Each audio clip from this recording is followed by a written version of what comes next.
I'm back. What's up, guys? It's Basketball Rhino. No longer. It is Connor Baraboo.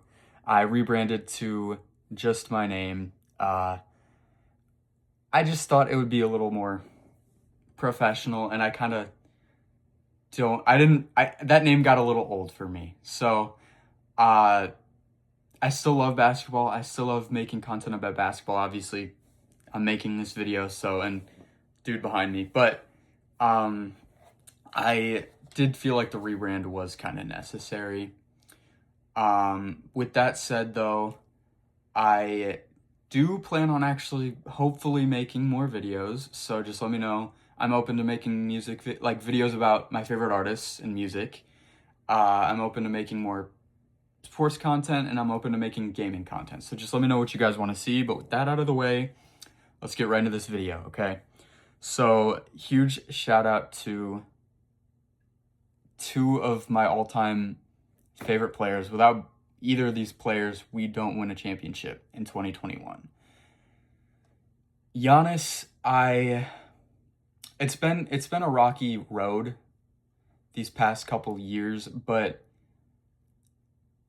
I am 22 years old, and I got to watch him grow from a skinny teenager from Athens, Greece, who nobody knew about, into a two-time MVP and an NBA champion. And he basically grew up as I was growing up. So it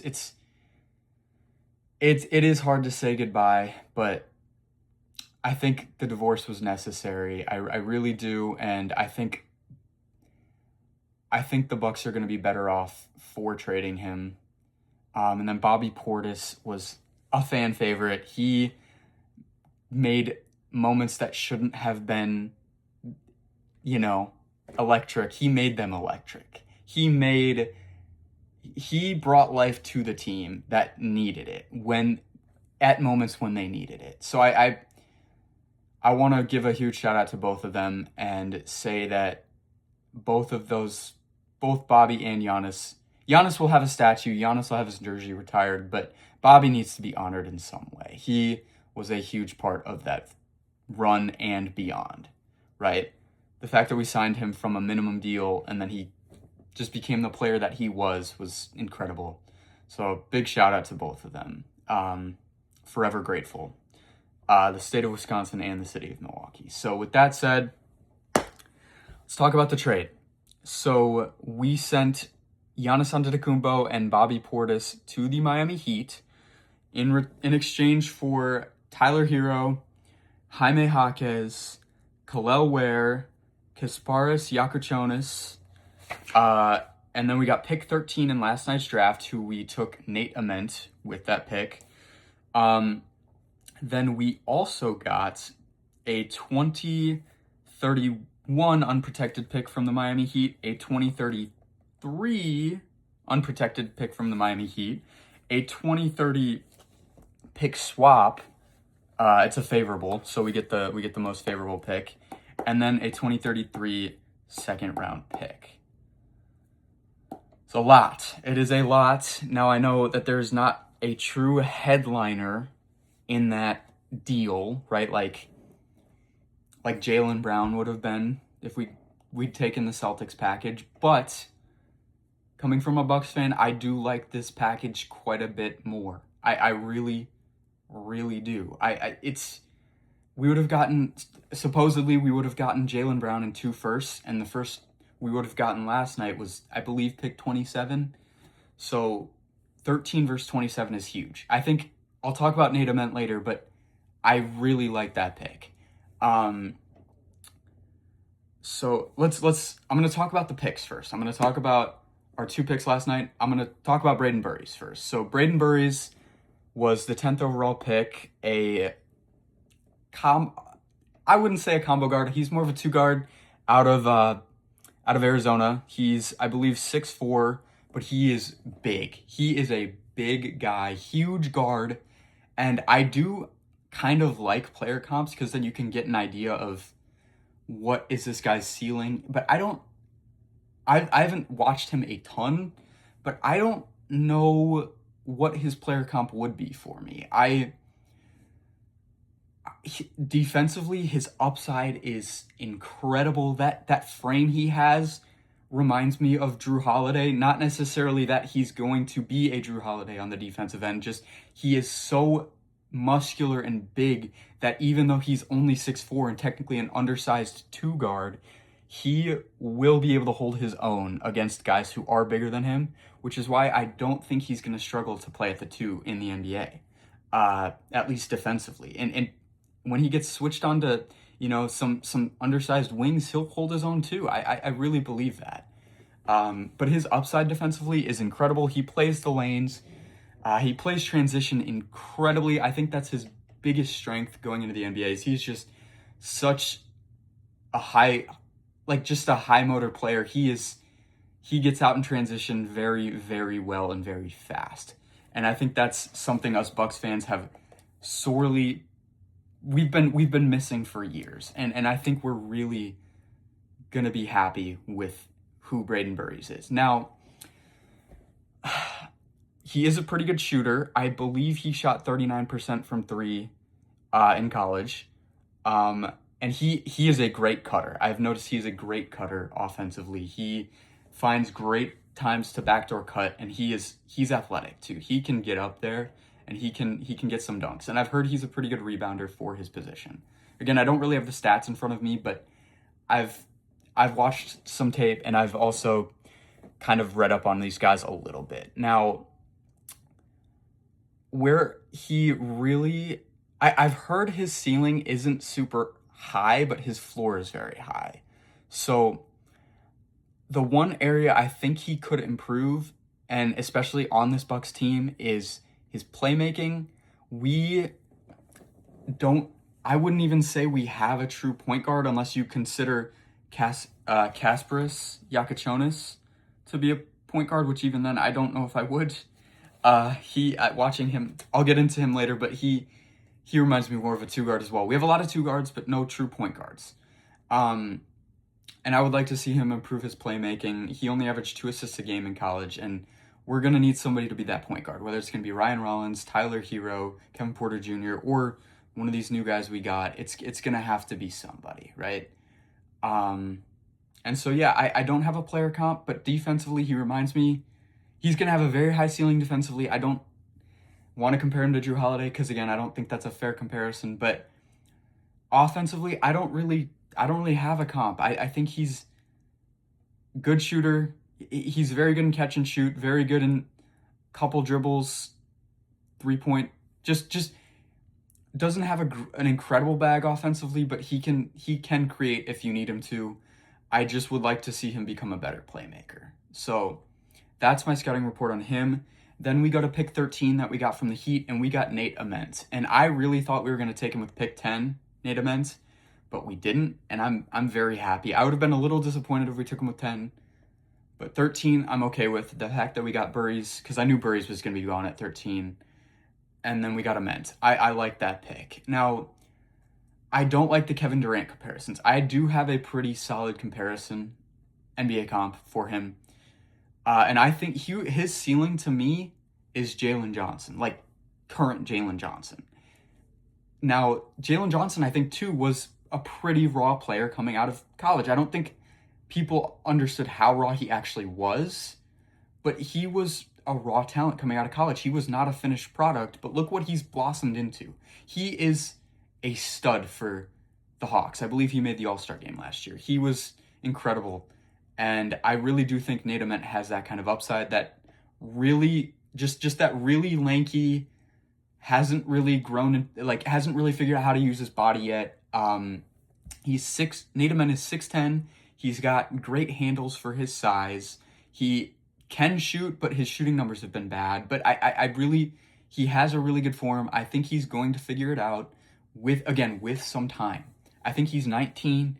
He's going to need some time, but the Bucks have plenty of time. They don't have their own pick next year, which sucks, but I really think Nate Ament, defensively too, he looks pretty good. I don't really believe in the defensive upside as much as I believe in his offensive upside, because again, he's so lanky, and I don't really know if he's going to figure out how to use his body defensively, if that makes sense. if you watch him defensively, he when he gets those highlight reel blocks, he just kind of seems to find himself in the right place at the right time most of the time. He never really, makes a Giannis or a LeBron chase down block or, makes those high IQ defensive plays. But he's going to be able to hold his own defensively as long as he puts on some muscle. Again, he's going to need some time. But the fact that we're rebuilding, we traded Giannis, he's going to have plenty of time.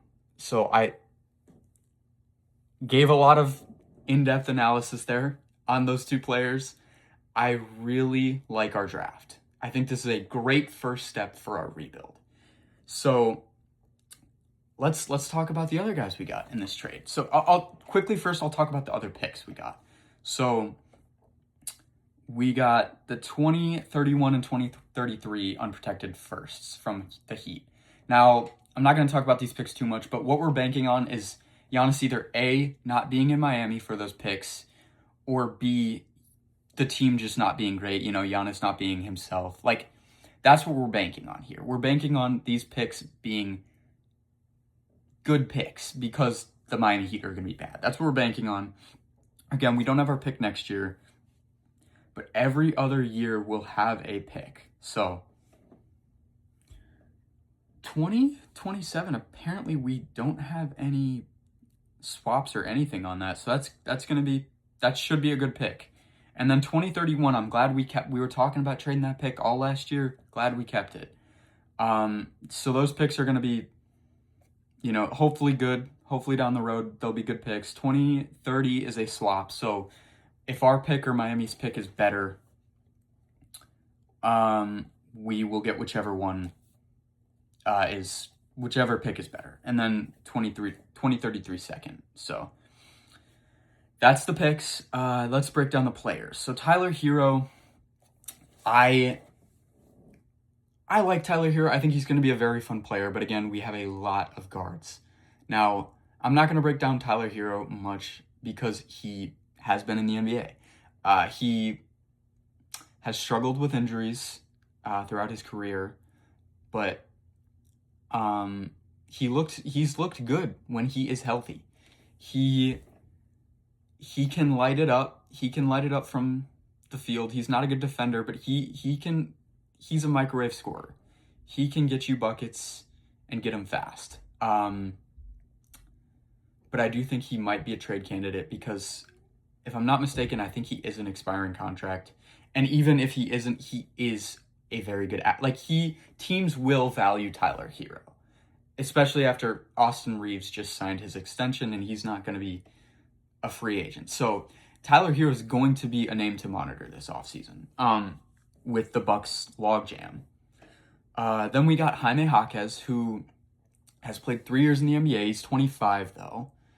But he's looked good. He had a pretty solid rookie year, really rough second year, and a really solid third year last year. So I'm hopeful that he is going to be good, but again, he is a free agent after this year. So the Bucks are going to have a lot. It's going to be a very busy offseason next season, for sure. We're going to have a lot of free agents. But Jaquez he really kind of redefined himself last year. He was almost a pass first guy. He really liked having the ball in his hands, and he made the most of it. He was a very good passer, very good inside scorer, which we have sorely lacked. And I think he'll be a good fit for us. I really do. Kind of like that secondary, playmaker that we have been lacking. Kind of what we've been lacking since Chris Middleton. So I'm hopeful that he'll be a good player. I know he's not going to fill the shoes of Chris Middleton, but I think he'll be a solid fit for us. And if he plays well, I think we'll make a good attempt to re-sign him. And next we have Khalil Ware. I think it's Khalil Ware, but so when he was a draft prospect, I was really hoping for us to trade up and get him, but that didn't happen.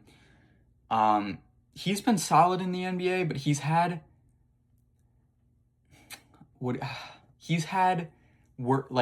work ethic issues in the NBA. That's been his big thing. Eric Spoelstra, the Heat coach, called him out on it last year, and he seemed to take it well. And after that, Spoelstra talked highly of him, and everybody, everybody seemed to go about the way things were before that information got out. But I think that is a concern. I'm not gonna lie, he is young.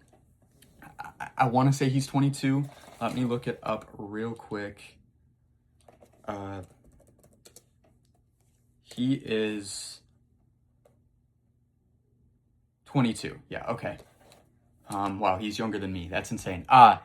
He has had issues. I'm not gonna lie. But when he plays, man, he has a very high upside still. I still believe in him. He did have 11 points per game last year in 77. And again, I don't think he was a great fit next to Bam Adebayo. I really don't. I think they're both I think they're both centers who kind of play the position somewhat similarly, and I don't think they play off of each other very well. I think they're both very high upside centers who both were forced to switch. They were both just forced to play power forward and center at times, and I don't think that really worked out all the time for them. But I think he's either going to come off the bench behind Miles Turner or be the starting center if we trade Miles Turner, and I think we just have to give him that role. And I think he could really be a really solid, big man with very high defensive upside and a floor spacer. He shot 39% from three last year. He has a high upside. I don't think offensively he's going to be any sort of demon. He's going to be a guy that keeps the defense honest, though. And he's got a very high defensive upside. So Khalil Ware will be a solid player for us. I truly believe that. But he needs to be coached. He needs to be a coachable player. And I think as long as he does that, he's going to be a very good player for us for a very long time. Okay, so the final player in the Giannis trade that we got was Kasparias Yakichonis. He was the 20th pick last year for the Heat.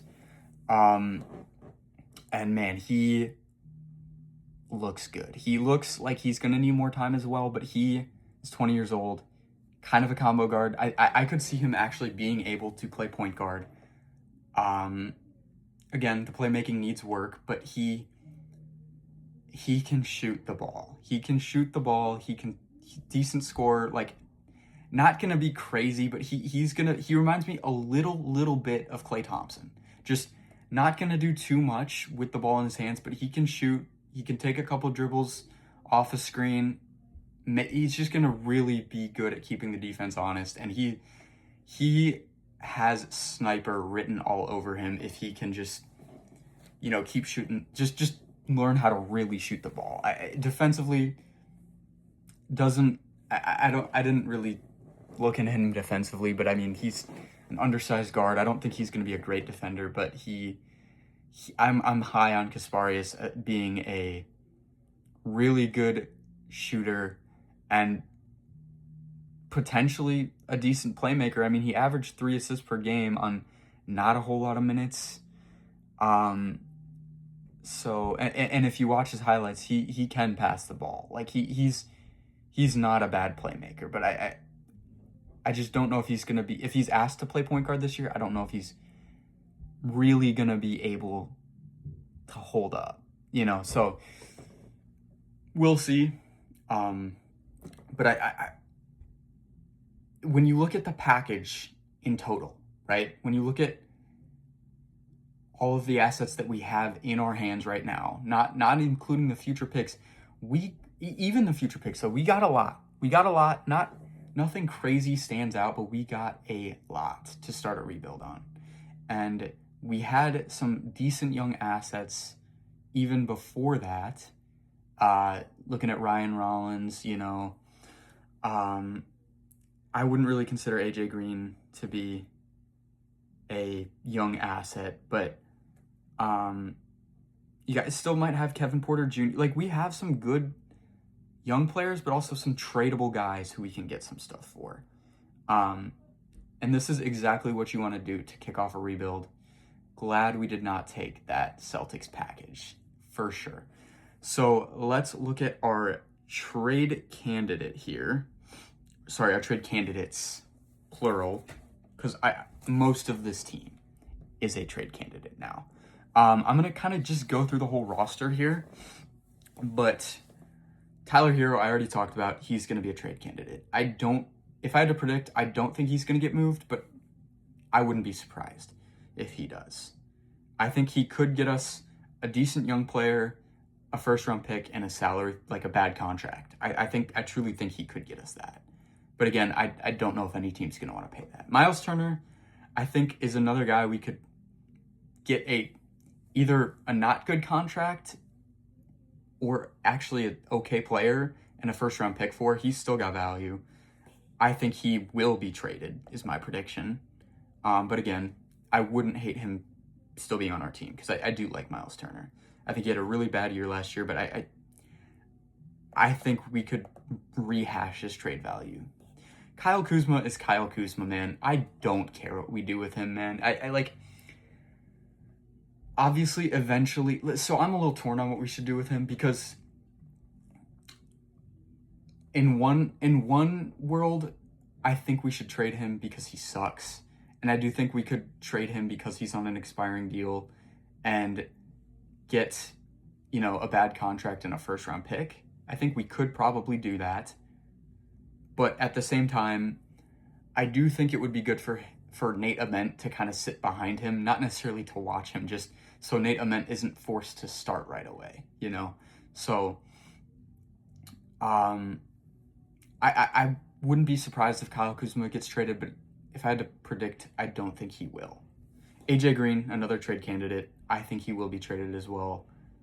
He could seriously net us 2 first-round picks if some team really values his shooting, and he competes on the defensive end. He, not a good defender, but he competes, and he's just a good player you want on your team on a pretty team-friendly deal. AJ Green could be a serious trade candidate. Jaquez, people were saying he could get traded too. I don't think it's going to happen, but we'll see. Rollins, I think, could be a trade candidate, but I really hope he's not. I really hope we extend him after this year. I hope he has a great year this year and we extend him. That's my prediction. KPJ is an interesting one. He's got a $5.3 million player option. I think he will opt into that, and I think he will be a player for us, but I don't think we're going to trade him. I think he'll just stay with the team and have another year with us. Gary Trent has a player option as well. That's a coin toss, man. It's 3.8. He had such a bad year that he might opt into that, and then we might cut him. I don't know. Like Gary Harris, he opted in. We're going to cut him, is my guess. Or if we can find a trade, great, but I think he's going to get cut. Taurean Prince might opt into his. I don't know. He might be another cut candidate or trade candidate. We'll see. Jericho Sims, I think, will opt out of his. He played okay enough that I think he can get a multi-year deal somewhere. And then we have Pete Nance, who is non-guaranteed. I think we'll pick up his salary and we'll keep him. And then Ajax is non-guaranteed. I don't think we're going to pick him up. Then we have Ousmane Dieng. This is a tough one. It depends on the market. If he goes out and if we give him 3 years, $15 million, I could see that happening. I don't think he's going to be worth a lot of money, but I think if there is a market out there for him for like 321, I don't know if we're going to match that. 3 years, $21 million. I don't know if we're going to match that. And then Thanasis and Alex, they're gone. Yeah, not much to say there. I will say we do have Cormac Ryan too, who will be back. Depending on the way the roster shakes out, we might, convert him to an NBA contract. But again, I think for now they're going to keep him on that 2-way and just let it ride out. And then if he continues to ball out the way he did last year, we're going to probably give him an NBA contract once the time comes. So yeah, we do have a lot of dead cap as well. Damian Lillard and Vasilije Micic. So yeah, that's the team. I mean, at the end of the day, right?